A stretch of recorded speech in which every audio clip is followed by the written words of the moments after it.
kayo. And sabay-sabay po nating basahin ang 2 Corinthians chapter 13 verse 5 sa wikang Tagalog. Pangalawang kwento, Kabanata 13, versikulo 5. Okay. Ready? Read. Subukin niyo ang inyong mga sarili kung kayo'y namuhay ayon sa pananampalataya. Suriin ninyo ang inyong sarili.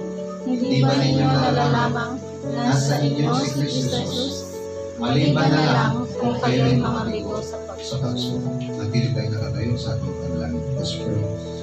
Dakilang Diyos na makabagin, sa lahat kami po ay tumutulong sa trono ng iyong biyaya. Sa oras na ito upang pasalamatan ka, sambahin ka, papurihan ka sa kalagitnaan namin. Sapagkat ikaw ay mabuti, hindi nagbabago, mapagmahal sa amin.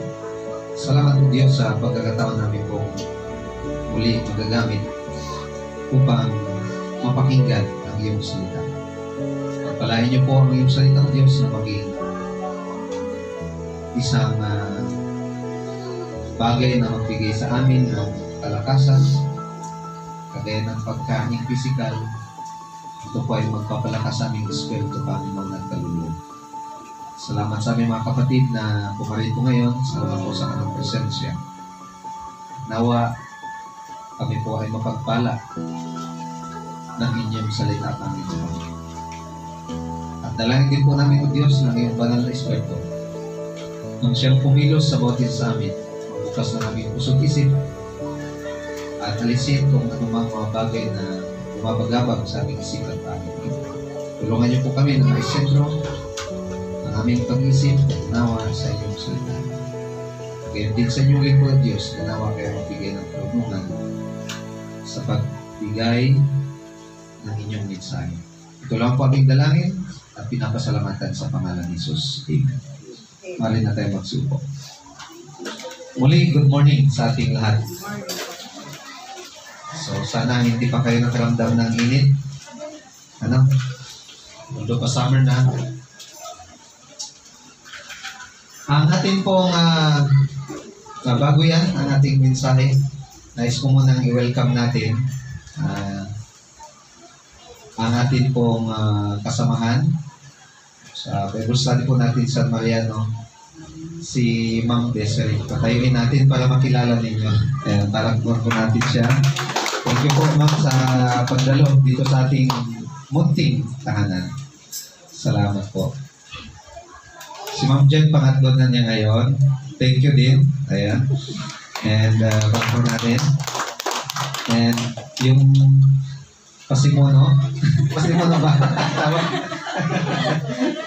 Yung kaibag. Negative yung pasimono.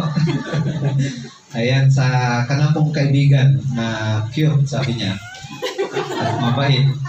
Humble. Ayan. Salamat din kay Ma'am Dad, kay Ayan, na kaibigan nila at naisama din nila yung kanilang mga kaibigan dito sa ating pong simbahan.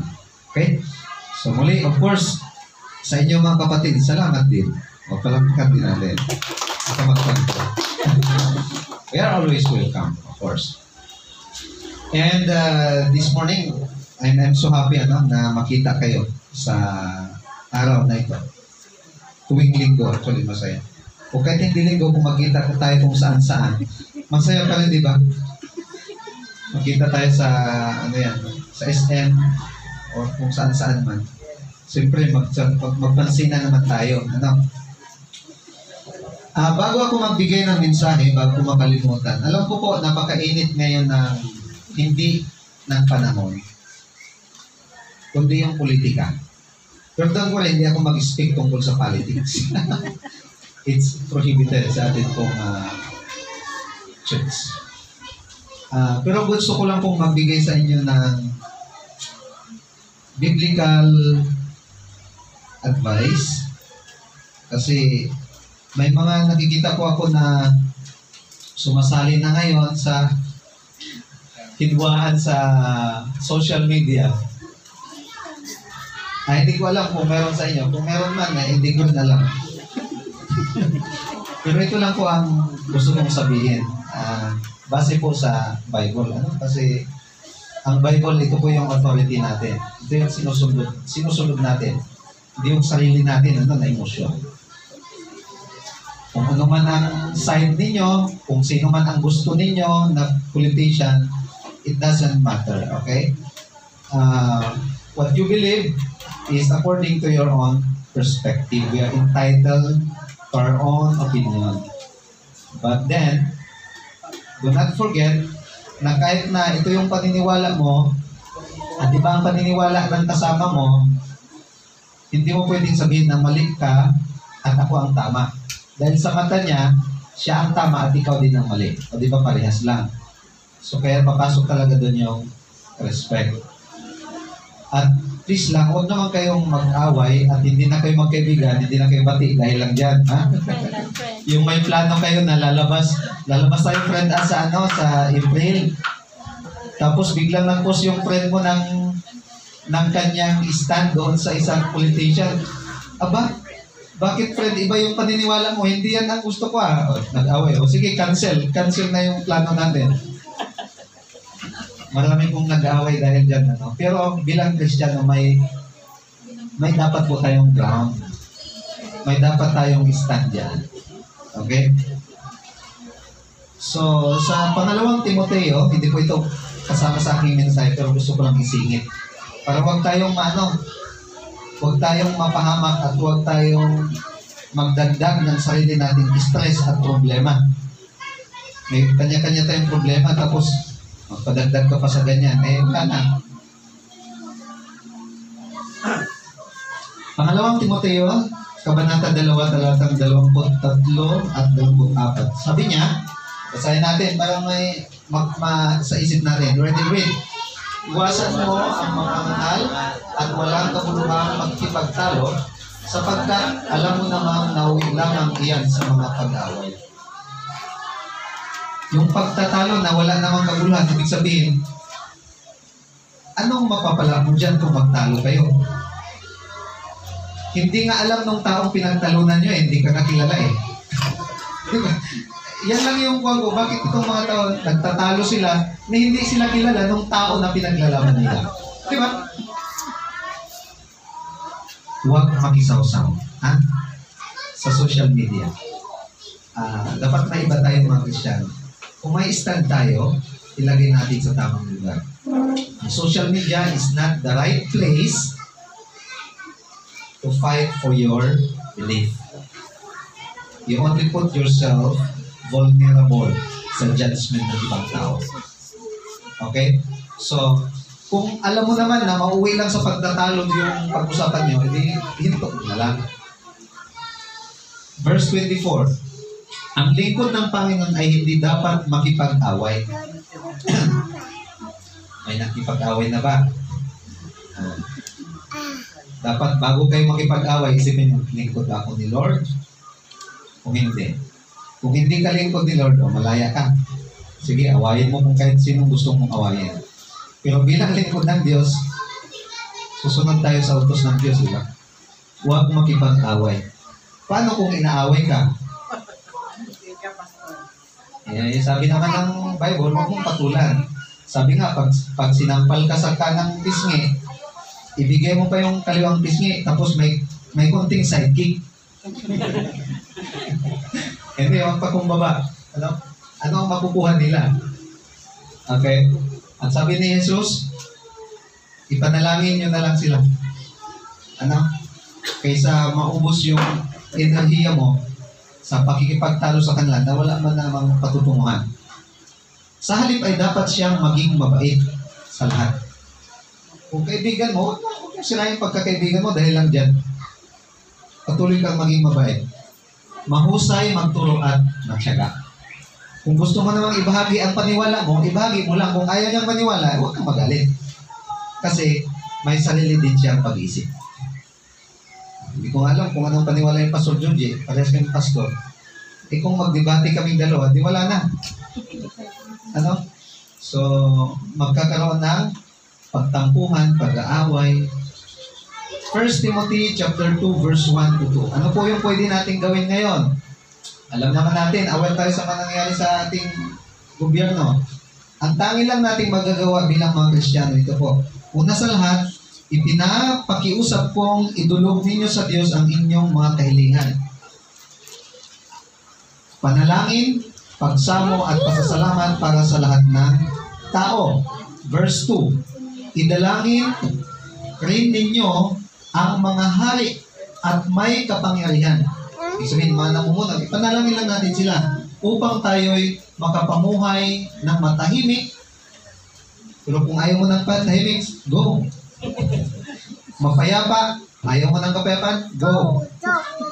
Makadiyos, grabe naman kung ayaw mo maging makadiyos. Sige ka, iba ang go mo.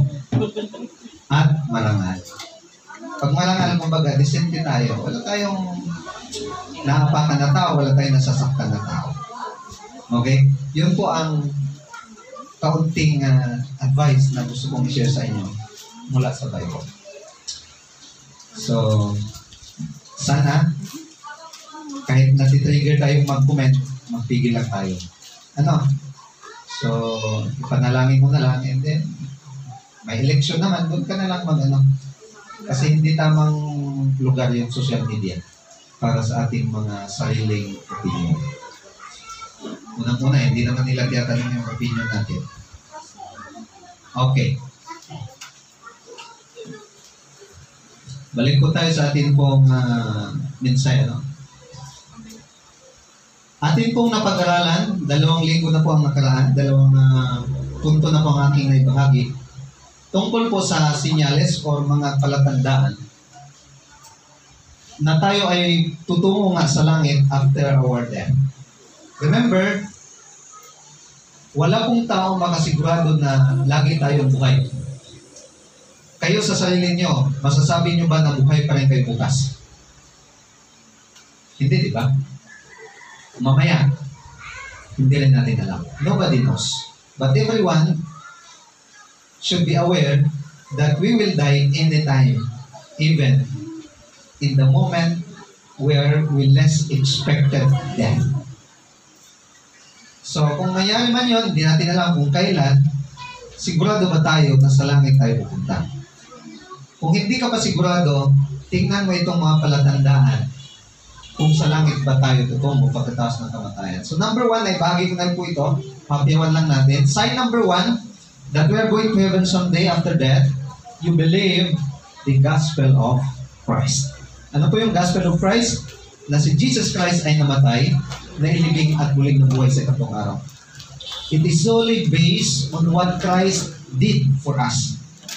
Ephesians 2:8, for by grace you have been saved through faith, and that not of yourselves, it is the gift of God.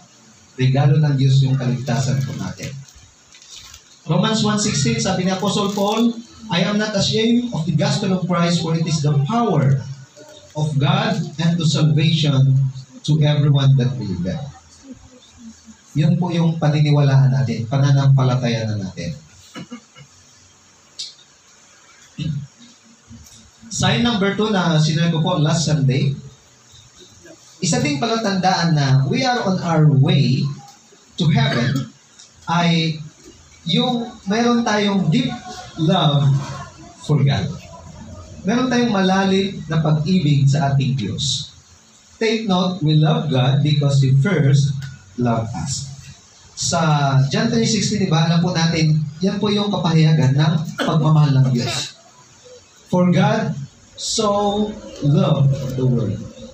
Hindi lang po sinabi doon na God loved the world. It says, for God so loved the world. Mahal na mahal niya tayo. Kaya tayo naman na sumampalataya na kay Kristo, mapapansin natin sa ating sarili yan. Yung pagbabago sa ating pag-ibig.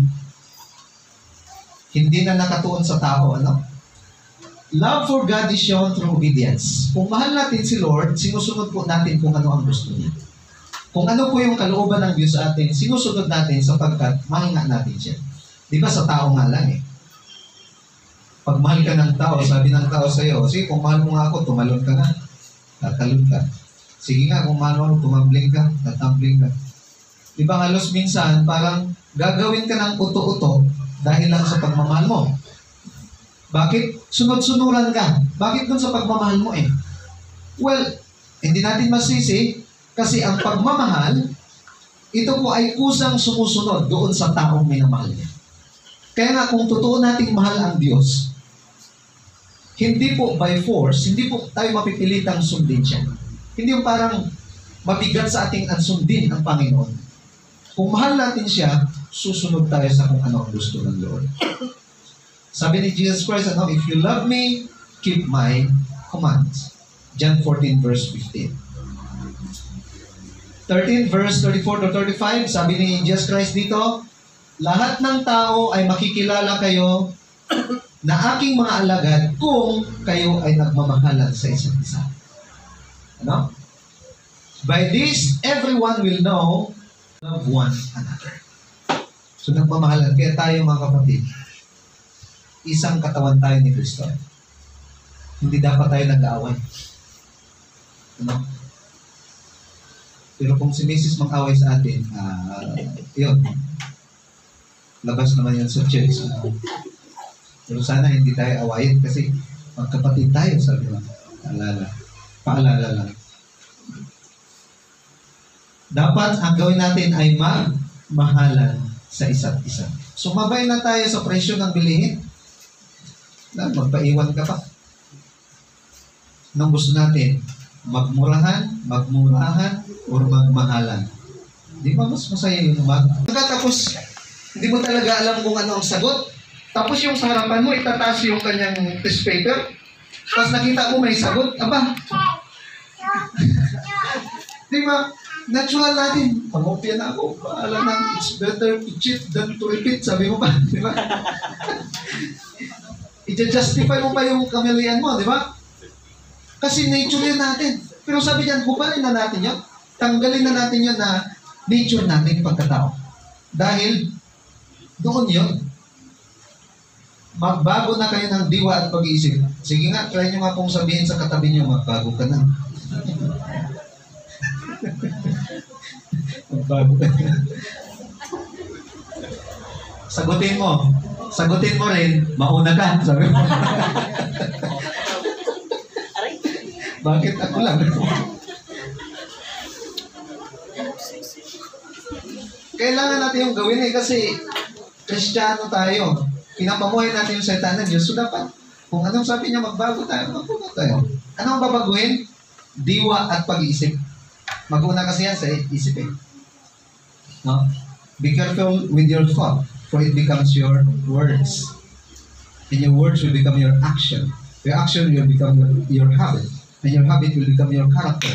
And your character will become your destiny. So it starts with the mind. So unahin natin baguhin ang pag-iisip sa tulong ng Diyos. No? At ang dapat ninyong isuot ay ang bagong pagkatao. Ano itong bagong pagkatao? Nanilikha kalarawan ng Diyos. Pero hindi yung maglakad tayo. Uy, bakit ganyan ka na maglakad? Magka-Diyos na ako. Pastor, tapos magdala-dala ka ng Bible na 10 kilos. Ito, pang banal na talaga. Hindi naman gano'n, ano? Hindi naman yung parang pakitang tao ng pagbabago. No? Meron nga yung isang photographer na naghanap siya ng maamo na mukha para ilagay niya daw doon sa Lord's Supper, si Jesus. And then yung 12 apostles. So nakakita na siya, nagpicture na siya, nakakita na siya ng tao, sobrang amo talaga. Talagang yung mukha niya, di ba may mga ganong tao parang hindi makabasa pinggan, sabi nila, parang hindi marunong magalit. Ayan, nakapag-picture na siya. Kompleto na yung si Jesus and then yung 11. Ang problema, hindi, ang last na niyang kukuhanan, yung picture na parang si Judas. So, nag-isip siya ngayon, saan kaya ako makahanap na mukhang Judas? Sabi niya, alam ko na, punta ako doon sa Derby. Derby ba yung tawag doon? Yung sabungan. Mag-abang ako doon sa labas, yung mga natalo. Sigurado, malahudas yun. Ay, di nag-abang siya doon. No, maya-maya, may nagwawala na. Ay, sayang, natalo. talagang nagwawala yung tao. Brad, teka lang. Bibigyan kita ng pera, pero pwede bang mapicturean kita? Ano yun? Bakit? Anong picture na? Brad, basta isa na lang kailangan ko yung mukha ni Judas. Ito ngayon, nag-jumdalit ka naman. Pwede bang ikaw? Pabayaran naman kita. Teka lang, sabi niya. Tapos mo na ako pinicturean. Teka lang, Brad, hindi pa. Pinicturean mo na ako doon nung nagsimba ako. Ako yung isa sa mga disipulo noon. Napicturean na siya. So pag nagsimba, parang disciple of Christ. Parang alagad ni Cristo. Paglabas ng simbahan, parang alam nyo na. Dapat mga kapatid, yung kabanalan na yan, nagbubula sa Diyos, pinipili natin kung ano ang matuwid na bagay. Matuwid na dapat gawin. Dahil dito, itakwil na natin ang pagsisinungaling. Pagkitaas ng kamay ng mga hindi sinungaling. Ayaw magtaas. Hindi kayo sinungaling? Lahat ng tao ay sinungaling. Nagsinungaling din tayo noon. Kahit ngayon nga, pwede tayong nagsinungaling kahapon. Pero, by the grace of God, we have to pursue truthfulness. Okay? Huwag tayong, ang pagsinungaling dyan, yung gagawa-gawa ka ng hindi tamang kwento. Hindi mo sinasabi yung totoo. Honey, maganda ba ako?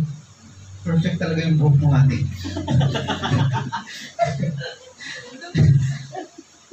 Hindi, honey, kung tinatanong ko kung maganda ako, masarap ka magluto. The best ka talaga na wife. Tell the truth, no? Huwag mo siyang bulahin, no? At tayong lahat ay magsabi ng totoo sa isa't isa. Di ba may kasabihan tayo? Sabi din niya ni Jesus, the truth shall set you free. O, sige, pangit ka, malaya ka na, sabi mo. Pero yun, there is a better way to say that.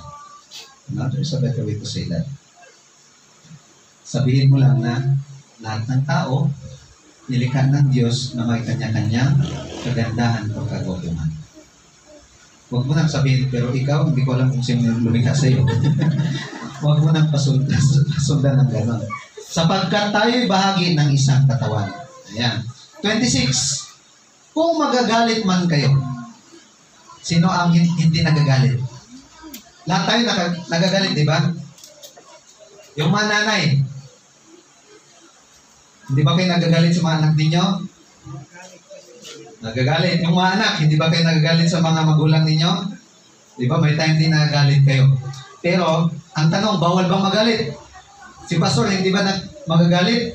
Ayun ang alam nyo. Lahat ng tao nagagalit. Kasi, abnormal naman siguro kung hindi ka nagagalit. Saan ka nagalit? Kung may ginagawa siya na hindi tama. Si Jesus Christ, nagalit ba? Nagalit si Jesus Christ. Pinagbabaliktad niya nga yung mga upuan, yung mga table eh. Nung pagpasok niya ng templo, ginawang palengke, nagtinda sila doon. Binaliktad niya, nagalit si Jesus. Okay lang na magalit, pero, sabi diyan, kung magagalit man kayo, anong sabi? Iwasan ninyo ang kayo'y magkasala. So, pwede kang magalit, pero hindi ka magkasala. Nagalit ka, nagmura ka ngayon. Nagkasala ka, hindi. Nagkasala. Nagalit ka, pinagsabihan mo, hindi mo minura. Okay lang yun. Hindi ka nagkasala doon. Nagalit ka, sinuntok mo, ay kasalanan yun. No? Dapat, ganun lang, huwag mong ituloy. Iwasan niyo magkasala. At ito pa, pangalawa, magalit ka, pero huwag magkasala. Pangalawa, huwag ninyong hayaang lumubog ang araw, nagalit pa rin kayo. Ganun ba yung pastor? Paano yun, di ba? Pag lumubog ang araw, kung galit ka ngayon, dapat isama mo na sa paglubog ng araw yung galit mo. Kung galit ka kay Lakay, kay Bakit, dapat, paglubog ng araw, lumubog na rin yung galit. Pero pastor, pag sikat ng araw, sumikisikat ulit eh. Tao talaga. Iyan yung advice sa atin ng Bible, ng Word of God. So, ibig sabihin nun, kalimutan mo na patawarin mo kung may nagkamalit na. Huwag ninyong bigyan ng pagkakataon ng diablo. Kapag nagalit ka ng kasala, binigyan mo ang pagkakataon na manalo ang diablo, ang kaaway. Huwag naman siguro ito, verse 28. Ito yung sinasabi dito, yung mga bagong pagkatao at dapat iwasan. Ang magnanakaw ay huwag nang magnakaw. Kalungkot ito kasi noon, nung crush ko pa lang si Mrs., lagi ko siyang ninanakawan ng tingin. Guilty ako dito. Tapos pagluwingan siya, luwingan na. Pag nanakaw, lahat ng bagay na hindi sa atin, kinukuha natin na walang paalam. Pag nanakaw yun. Kung humiram kayo, sabihin nyo, bago nyo kunin yung bagay. Hindi yung, friend, pahiram nitong itong cellphone mo. O kaya itong damit mo, or shoes mo, or sandal mo. Sige friend, friend, nandito na pala, nakuha ko na. Dati mo nang ginawa sa kamo pinaalam, is that right? Siguro kung very close kayo, reasonable. Pero kung hindi naman, ay dapat ipaalam lahat ng bagay. Natutuwa ko itong sa anak ng si Saya. Lahat ng ginagawa niya, laging pinapaalam. Pati pag mag-CR, paalam niya. Lahat. Pero nakatuwa naman. Ibig sabihin, they want to confirm kung tama yung gagawin nila. Okay? Ano pa? Sa halip, magtrabaho siya ng marangal para sa sariling ikabubuhay at makatulong sa mga nangangailangan. So maganda talaga itong bagong pagkatao na nais ng Diyos. Huwag kayong gumamit ng masasamang salita. May Bible study noon sa amin. Pastor, paano ko ito mapalitan? Kasi simulat bata pa ako, pag nagagalit ako, talagang nakapagmura ako. Hindi ko talaga maiwasan. No? Sabi naman ng pastor, dapat mawala talaga yun. Okay lang ba, pastor, napalitan ko na lang yung salita? Ano na ipapalit mo? Sibuyas. Sige, ikaw bahala. Okay, pag nagalit siya, imbis na magmura, sabi niya na lang, sibuyas. Nilagay niya sa ibang term. Okay, sa ibang word. Diba, at least yun, maganda yun. No?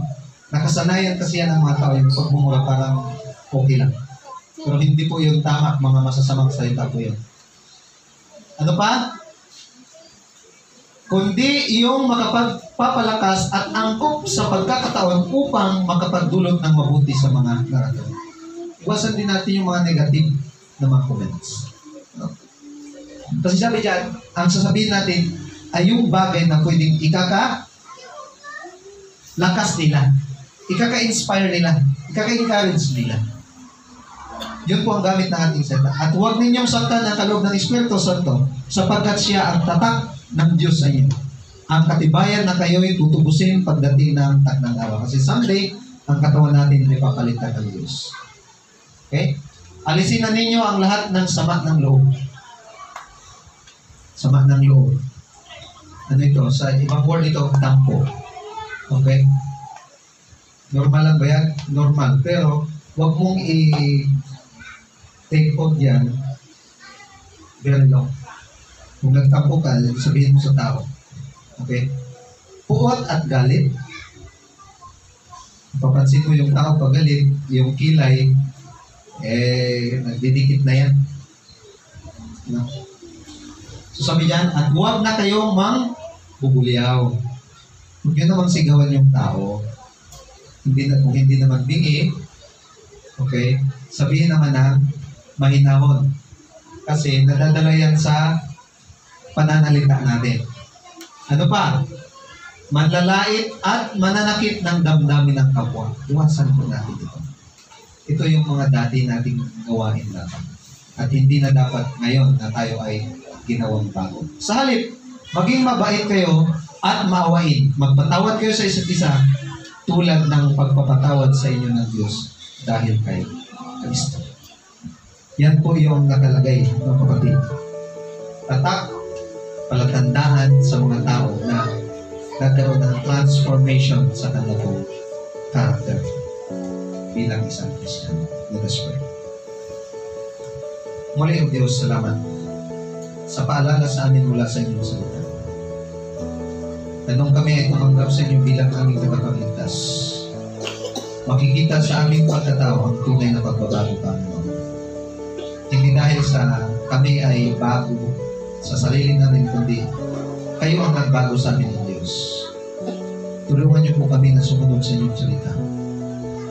At ituwid kung anumang mga kalikuan na meron sa amin ng Diyos. Naway manahan kayo sa amin ang iyong salita at mag-transform sa amin day by day. Salamat po at ito ang hiling at dalangin sa pangalan ni Jesus. Amen.